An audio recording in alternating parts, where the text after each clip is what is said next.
हम उद्यमियों की बात करें, स्वावलंबन को भी प्रोत्साहन प्रदान करता है कि आदमी अपने गाँवों को, हमारे देश में गाँवों को आत्मनिर्भर बनाने के लिए छोटे उद्योग जो हैं वह वहाँ के लोगों को स्वावलंबी बनाते हैं। प्लस साथ ही साथ जो है बड़े शहरों में भी लोग अपने कार्य से स्वयं को स्वावलंबित करते हैं।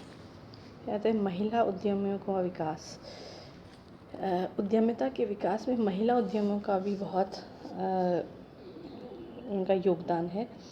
उनका ये कहना है कि महिलाओं को पुरुषों की तुलना में नौकरी में पदोन्नति के कम अवसर मिलते हैं, लेकिन अगर वह स्वयं का काम करती हैं, अपना स्वयं का लक्ष्य निर्धारित करती हैं और फिर वह किसी भी क्षेत्र तक अपनी किसी भी नई ऊंचाइयों को छू सकती हैं। चौथा आता है भाग्य निर्माण का अवसर। भाग्य निर्माण का अवसर से तात्पर्य ये है कि जब हम स्वयं स्वावलंबी हो जाते हैं तो हम अपने भाग्य के निर्माता खुद हो जाते हैं। यानी हम किसी दूसरे को दोष नहीं दे सकते कि ये काम सही नहीं हो रहा, ये काम अच्छा नहीं हो रहा, लेकिन हम जब ये कार्य कर रहे होते हैं तो स्वयं के काम कर रहे होते हैं, भाग्य निर्माण का अवसर हमें प्राप्त, स्वयं के लिए हमें काम करने का, स्वयं के लिए भाग्य को बनाने का अवसर प्रदान होता है। फिर दूसरों से हटकर कार्य करने का अवसर।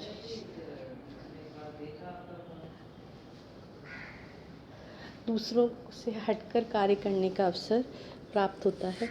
ऐसा इसलिए कि वे दुनिया की भीड़ में जो है खो नहीं चाहते। उद्यमिता एक ऐसा कार्य है जो हर व्यक्ति नहीं कर सकता। इसको करने के लिए जोखिम उठाने की क्षमता होनी ज़रूरी है। इसीलिए ज़्यादातर लोग नौकरी का कार्य करते हैं और बहुत कम लोग हैं जो उद्योगों को लगाते हैं। इसलिए हम कहते हैं कि दूसरों से हटकर कार्य करने का अवसर प्रदान होता है। पूर्ण क्षमता के उपयोग जो है का अवसर प्राप्त होता है। क्षमता के पूर्ण उपयोग का अवसर, आपके पास जो क्षमता है, अगर आप किसी संस्था में काम करते हैं तो कई बार आपका कार्य इतना उबाऊ हो जाता है और चुनौतीपूर्ण नहीं रह जाता, तो कई लोगों को कार्य करने में मज़ा नहीं आता। लेकिन जब आप अपना खुद का कार्य करते हैं तो आप अपने कार्य के लिए नए नए अवसर ढूंढते हैं, नए नए तरीके ढूंढते हैं और अपनी क्षमता का पूर्ण उपयोग करते हैं। तथा अधिक धन की लालसा की संतुष्टि। ये भी कहा जाता है कि कुछ लोगों को धन कमाने की लालसा अधिक होती है, वह जबकि नौकरी में एक निश्चित मात्रा ही वो कमा सकते हैं, लेकिन उनको ये लगता है कि हमारे में इतनी कैपेबिलिटी है कि हम अगर खुद का काम करें तो हम ज़्यादा बेहतर कार्य कर सकते हैं, ज़्यादा बेहतर काम को बना सकते हैं या धन को प्राप्त कर सकते हैं उसके ज़रिए। रुचि एवं शौक़ को पूरा करने का अवसर। कई लोग अपने कार्य, जो शौक़ का एरिया होता है या रुचि का एरिया होता है, उसके अंदर वो अपना उद्योग भी चुनते हैं। तो वो उनके लिए उद्योग जो है वो उनके शौक़ को पूरा करना या व्यवसाय, उनको वो कार्य करने का मौका दे देता है जो वे सही में सही तरीके से सही रूप से करना चाहते हैं, और वो उनको बोझ नहीं था। वो कार्य जो हम शौक़ से करते हैं, रुचि से करते हैं, वो कार्य बोझ नहीं लगता, उस कार्य को करने में मज़ा आता है। फिर आता है आकांक्षाओं को पूरा करने का अवसर। लोगों को अपनी जितनी भी अपॉर्चुनिटी जो प्राप्त होती है उसके ज़रिए अपनी आकांक्षाओं को पूरा करने का मौका मिलता है, और जो वो करना चाहते हैं, जो इच्छाएं पूरी करना चाहते हैं, वे सब वो इसके ज़रिए कर सकते हैं। फिर आता है समाज सेवा का अवसर।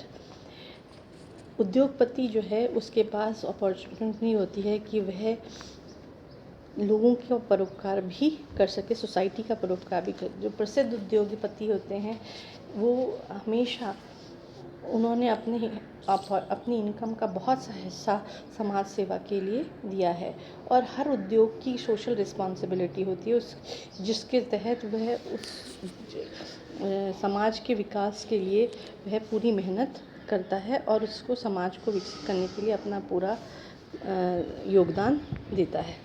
फिर आता है अर्थव्यवस्था या समाज के लिए उसका क्या महत्व है। अर्थव्यवस्था या समाज के लिए क्या भूमिका है, इसके अंतर्गत आपके आते हैं पहला, नवाचार को प्रोत्साहन। जितना ज़्यादा अर्थव्यवस्था और समाज के लिए उद्यमिता का योगदान में सबसे पहला आता है नवाचार को प्रोत्साहन, क्योंकि उद्यमी जो है कुछ नया लाने की कोशिश करता है, कुछ ऐसा करने की कोशिश करता है जिसके ज़रिए से वह समाज को और विकसित करने की कोशिश करता है, नवाचार करने की कोशिश करता है, लोगों को उनकी आवश्यकताओं और उनकी उपयोगिता के अनुसार उनकी संतुष्टि करता है। फिर नवीन उपक्रमों की स्थापना, जितने ज़्यादा उद्यमी होंगे अर्थव्यवस्था या समाज के लिए उतना ही लाभदायक होगा, क्योंकि वह नवीन उपक्रमों की स्थापना में सहायक होते हैं। जितने ज़्यादा नवीन उपक्रम लगेंगे उतने ही ज़्यादा लोगों को रोज़गार प्राप्त होंगे। कहता है नवीन उत्पादों की सेवाओं या उत्पादन, नवीन उत्पादों का और सेवाओं का उत्पादन होता है, चाहे वह छोटे उद्योग हों या बड़े उद्योग हों, नई सेवाएं हों या छोटी सेवाएं हों या बड़ी सेवाएं हों, उतने ही नवीन उद्योग और सेवाएं जो हैं वो समाज को मिलते हैं जितने ज़्यादा उद्योगपति उसमें समाज में अपना कार्य शुरू करते हैं। फिर आता है नवीन उत्पाद या तकनीक का विकास। नवीन उत्पाद जो है, उद्यमी जो होता है वो देश के विकास में नवीन उत्पाद तकनीक का विकास भी करता है। वह उसमें सुधार परिवर्तन के अवसर खोजकर नवीन तकनीकों का विकास करने का जोखिम भी उठाता है। नवीन बाज़ारों का विकास करता है।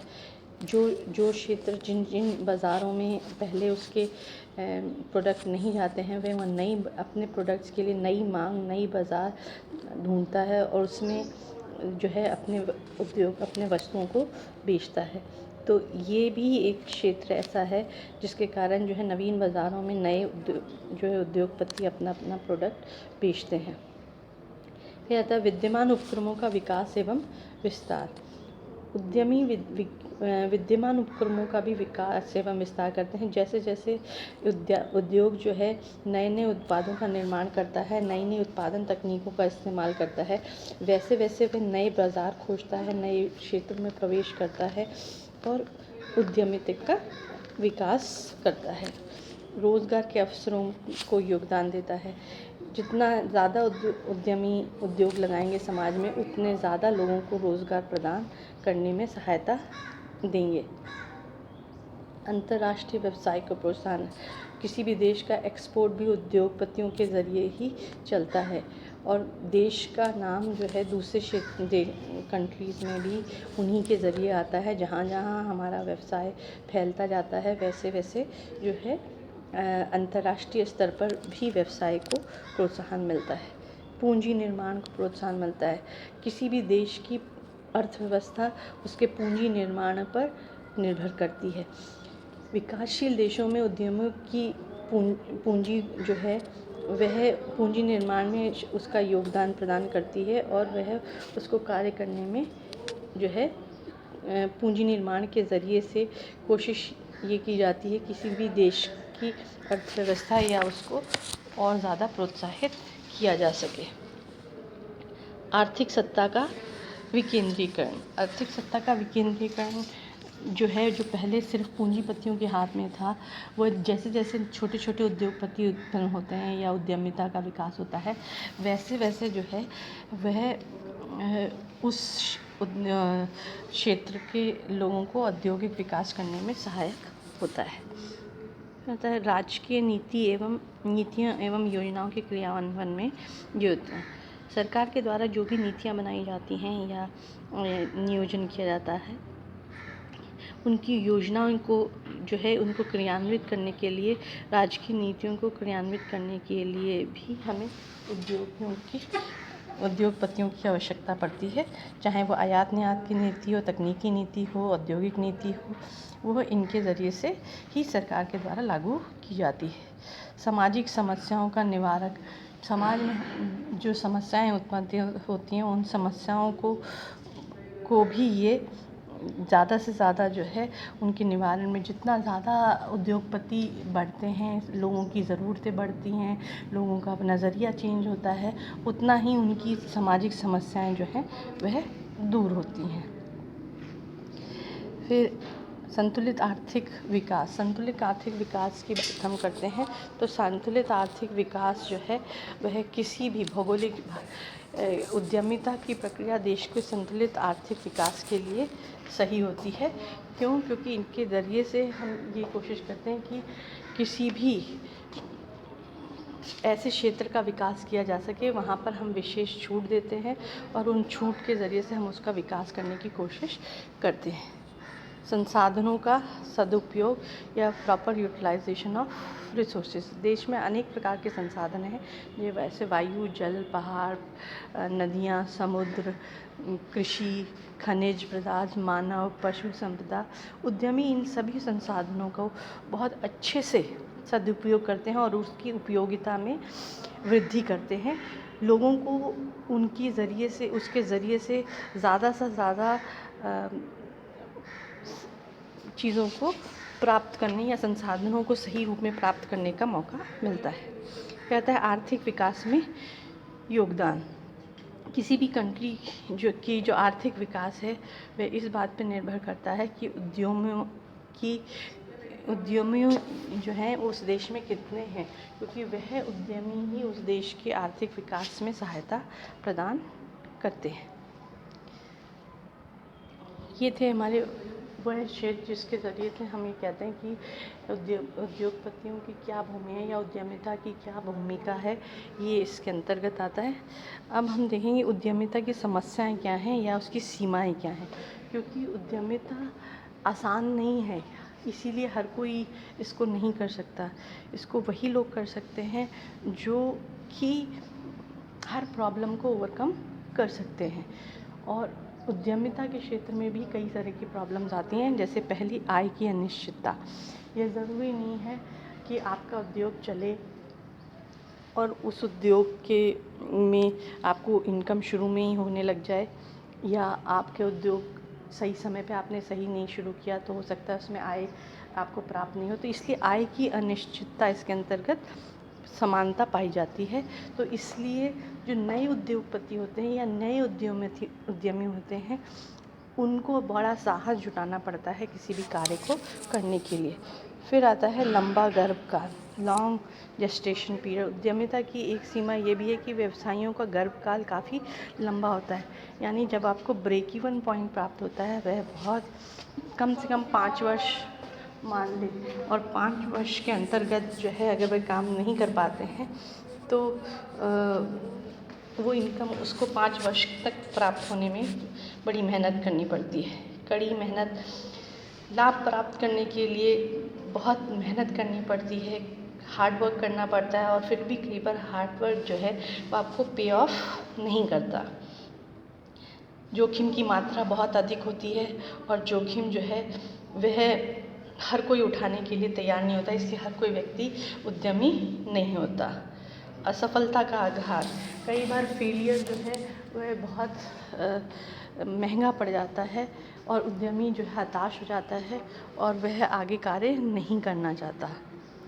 फुर्सत और आनंद के सीमित अवसर, जितना ज़्यादा आप काम करते हैं उतना ज़्यादा काम करने मेहनत करते हैं, लेकिन अनिश्चितता होने के कारण जो आप समानता, फुर्सत और लाभ कमाना चाहते हैं वह कई बार नहीं प्राप्त होता है। चिंता एवं तनाव, जब तक आपका बिजनेस सक्सेसफुल नहीं हो जाता तो प्रतिस्पर्धा, ग्राहकों की इच्छाएं, फैशन परिवर्तन, सरकारी नीतियों में परिवर्तन, कर व्यवस्था, ये बहुत सारी ऐसी चीज़ें हैं जो आपको तनाव या एंग्जाइटी देते रहते हैं। दायित्व भार या बर्डन ऑफ रिस्पॉन्सिबिलिटी, उद्यमी जो है उसके ऊपर अपनी परिवार का दायित्व, अपने लोगों का दायित्व, अपने कर्मचारियों का दायित्व, बहुत सारे दायित्व होते हैं जिनको पूरा करना उसके लिए ज़रूरी होता है, और फिर वह कार्य करता है। कई बार 2 या 2 से अधिक उद्यमी भी मिलकर कार्य करते हैं तो कई बार ये दायित्व बढ़ जाता है। फिर आता है वित्त की कमी, डेफिशिएंसी। कई बार आपको आपने जिस पैसे से उद्यम शुरू किया था वह धीरे धीरे आपका वित्त जो है वह समाप्त हो जाता है, लेकिन आपको लाभ प्राप्त नहीं होता, आपको और पैसे की आवश्यकता पड़ती है। तो वह एक जो है कमी जो है वो कई उद्यमियों को झेलनी पड़ती है। एक कर्मचारियों की धोखाधड़ी, कई बार फ्रॉड का सामना भी करना पड़ता है। कर्मचारियों के द्वारा जो फ्रॉड किया जाता है उसका सामना भी करना पड़ता है और उसका नुकसान भी उद्यमी को झेलना पड़ता है। ऐसी बहुत सारी छोटी बड़ी समस्याएं हैं जिनको किसी उद्यमी को झेलना पड़ता है और फिर ही वो अपना उद्योग लगा सकता है और उसको चला सकता है। जो सही प्रकार से अपना उद्योग चला लेता है, सही प्रकार से इनकम गेन कर लेता है, वह आगे चल के जो है उसके ज़रिए से बहुत कुछ अचीव कर सकता है, देश के लिए भी और अपने स्वयं के लिए भी। Thank you.